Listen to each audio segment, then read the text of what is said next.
Called Adey, currently studying at Nottingham University, and this is my short story based on a strip of road that I seem to like writing about right now. I like to write about roads for some reason, I don't know why. Try and work it out in the future. But it's called M6. Frank's large frame moved like a tanker caught in an oil slick. Bracing himself against the blistering cold, he stepped out onto the asphalt. The road surface ahead of him interrupted by traffic cones and a large jutting trench. He looked up from under his dark grey forehead into the abyss of spitting silver. His steel-capped work boots shone like wet ink in the rain. From behind a large gravel stone mound, he spotted the rat-like figure of Carl approaching. His familiar swagger of suggested trouble, clapping his oversized gloves together in a futile attempt at maintaining warmth within his reflective yellow jacket. He sloped past Frank, still creating his fictional friction. "Fucking code, innit, Frankie? Fucking Nash, yeah, brother?" Frank ignored him and walked on, the muscles in the side of his jaw rippling. The spray from a Polish freight truck thinly coated his stubble-covered grey face as he kicked past a large dead crow, its carcass strewn amongst the shredded rubber and jagged-edged shrapnel of the hard shoulder. He dropped another traffic cone and tried to stifle the deep contempt he held for Carl. The two men went a long way back, first in Buckley Hall and then the darker days in Grinsford when they shared a cell. It was during this time together that Frank had come to recognise Carl as one of the wickedest men he had ever known, and he had known plenty.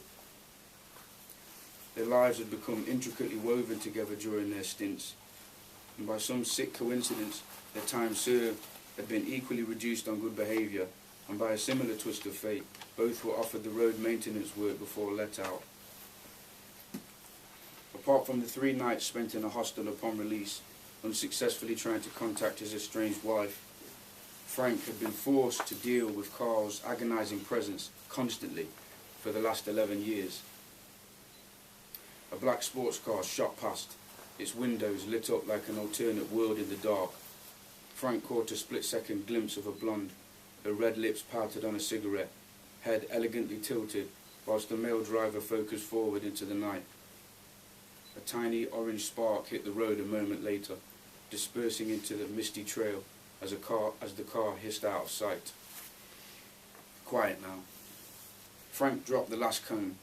He coughed and held back, trying to keep his ribcage as wide as possible, letting the dry sensation in his lungs pass to save his worn-out chest from cracking in the cold. Slowly drawing round on himself, he began his return back to the porter cabin as another massive truck forced past. The icy blast from the juggernaut hit the hard shoulder, whipping at the dead crow's oily wingtip, causing it to flap freakishly in the wind.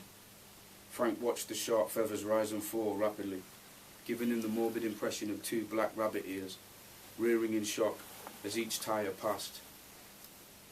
The ragged wing now settled again, pointing directly towards Carl. "Get a move on, you fucking cunt." Carl spat through his teeth and smirked grimly. Frank stopped a metre or so away from him, slowly leaning on some hazard signs, the same as the younger man. Sheets of rain waved in the night sky, and large drops spluttered in the divots and cracks on the tarmac. Frank lit a roll-up and thought back to the only memory that seemed to keep him going on jobs like this. Christmas '76. He envisioned his son running downstairs in his new pyjamas onto the sepia carpet. The house was filled with the aroma of coal and pine, sage and onion. His wife Cheryl, in her orange cardigan, poured the sherry. He watched her smile and felt the warmth of her thin hand on his lower back. "Daydreaming again, you doddering old cunt." Carl's rasp snapped Frank back to reality like a Stanley knife to his temple. And as if on cue, a group of cars passed them at lightning speed. Both men covered their mouths with their pitted fluorescent collars. Carl jittered on the spot, hocking back into his nostrils and spitting through his teeth, making a minute screeching sound. A large saloon cruised past them, slicking over the dark surface, following the road down and round, until it became 2 red dots in the distance of the endless black river. "Do you remember that bird I took home from the diamond last year, Frank?" Thank you.